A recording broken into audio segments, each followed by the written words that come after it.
Trumpet.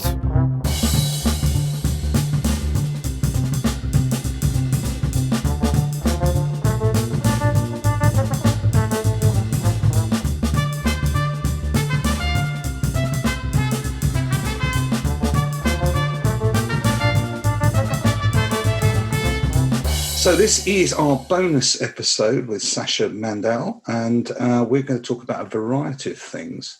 One of the things that really interested me, because you're one of the few people that have done this, is your combining of creativity with the latest digital aspects of work. Yeah. So you were talking about Miro, and I think that's a slightly more advanced version of Trello. Trello is quite a good product for that, because it has cards and you can stack cards in different categories, and you can add a calendar and you can give access to many different people, so you can do processes, but you can also capture ideas, for teams, for example. Nice. Yeah, exactly that. And that was also interesting because you said you were talking about arrows and creating a process, and you can do that. One of the reasons I don't use software for writing, for example, is that I can't do that. I can't scribble notes. I can't star this. I can't put arrows between various things. I can't, rub stuff out. So the starting, because of the startups with your creativity for your show, etc., is process driven, would you say? In that respect, it is process, in that, like you mentioned, I actually don't start with Miro. I do start with just a pen and paper, like non-lined white paper. I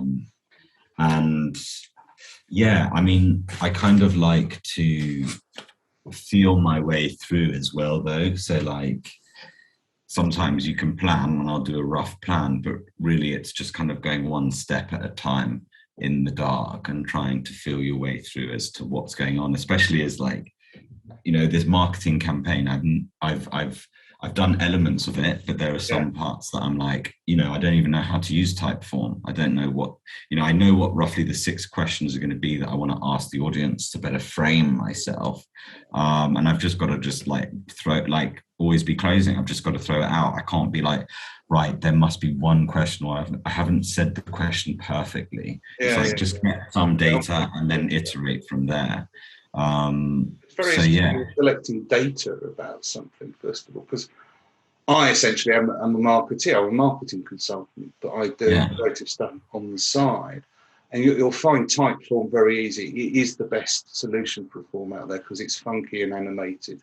It's just a really nice bit of kit, and it does the analytics as well. It tells you all sorts of stuff, which is useful. But this process-driven thing, because a lot of creatives I talk to it's all in their head and it comes out for them, but they don't think of the marketing. They essentially, because you're a hybrid, because you're marketing and creating at the same time. I'm just fascinated to see the result that you'll get and the people that you'll have in this show. So do you have a picture in your head of what it's going to look like? I think it's going to feel very much like it's going to have the energy of that classic kind of Friday night live chat show television type energy. But that it's going to have a different feel in terms of a format. The format's going to be very thematic. And I'm just using this as a vehicle to try and understand things, things like food waste is something I'm really interested in. So, I've written quite a lot. I like writing speeches to try and, read about stuff and then use that as an exercise to kind of try and understand it by trying to speak about it. So that's the kind of first thing of where would I go with each theme? It's what's going on in my life at the time? What would be thematically kind of universal that I'm experiencing, so that I can really understand it. Brilliant. And so that's another question that adds, because I always preach about long form content and reusing content. So will you record this show and repurpose the content of it in different forms, like video, like for a soundtrack, a podcast, or something like that? Yeah, I mean, it could be. I mean, I could just literally just rip it up and put it on Spotify and Apple things.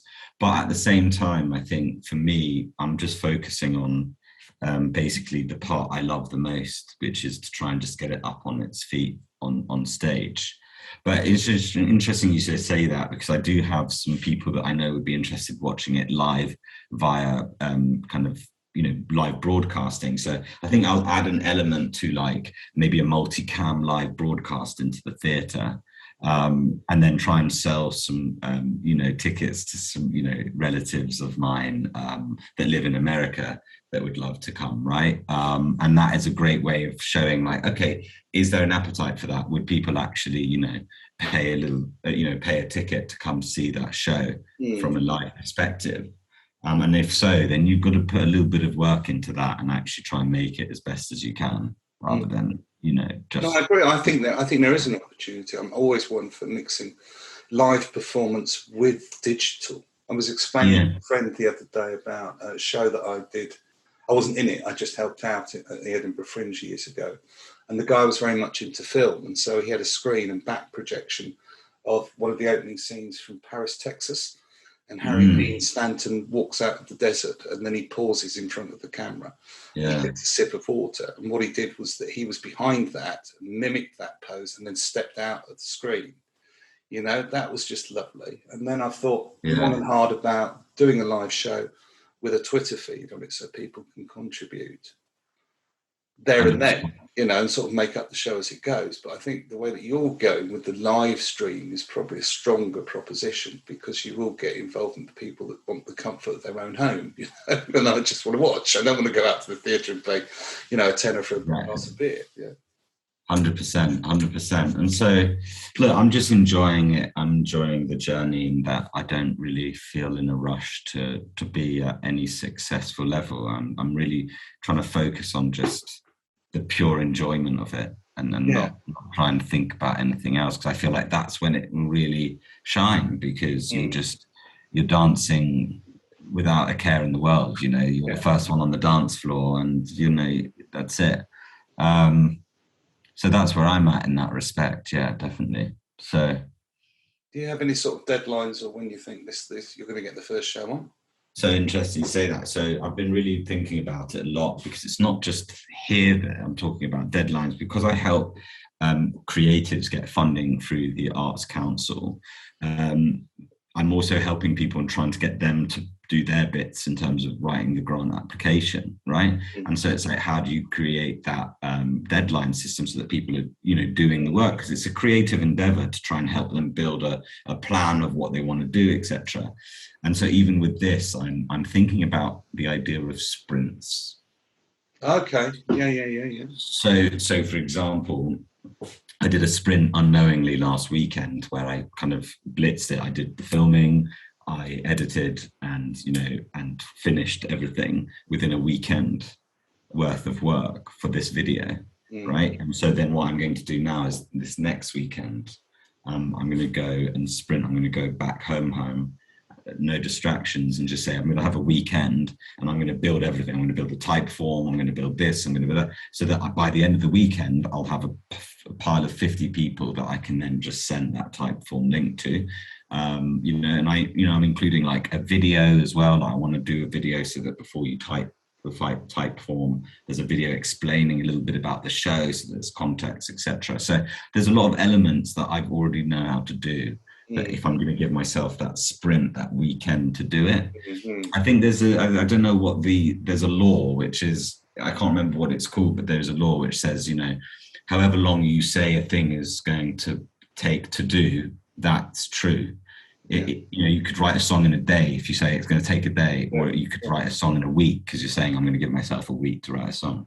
I agree with that. There's one thing I wanted to pick up with you about what you said in the 12 questions, 12 minutes, and that was essentially that creativity is everything exists and you're just rehashing it. Is that what you really think? Is there any more original thought in the world? Is there any more original thought in the world? I think that there is a synthesis that creates novelty, but in essence, it is still just coming all from somewhere. It's all connected. So yeah, I definitely think, you know, if you look at it, even though there's things happening in the world now, you know, it's all patterns, you know, like, you know, the pandemic's like a century pattern that happens, you know, these kind of things. So yeah, and it's, to me, that's not like a negative. To me, it's not a negative, because you can, like, how many times do you rewatch Othello or Hamlet with different actors and things like, you know, it's fun. Like, I still get so much enjoyment every time I watch it in a different form. So there's nothing wrong with that. And then obviously you can create new things because you're mashing other things together that wouldn't have previously come together. Yeah, that's an excitement. I mean, we covered that in season 2. A thing called Scamp, or Osborne's List, which is taking 9 different ideas, taking an idea, and then there's 9 different sort of protocols to go through, one of which is adaptive, reverse it, make it bigger, make it smaller, a combination of things that you can do. That is something that I noticed and used to say to myself, well, creativity is about patterns, and you recognize the pattern, and therefore you can break the pattern, and then realise that I was overthinking. I should just sit down and have a cup of tea, because you can disappear up your own arse very easily when you start thinking about creativity and how to do it. Whereas a lot of people that I talk to just do it, like you just get on with it and do it, and I like that a lot. Cool. All right, so that was. Let's wrap up there. Thank you very much, Sacha, for being part of Jelly Trumpet. No, that was really great fun. I hope that was good enough to be an episode for you.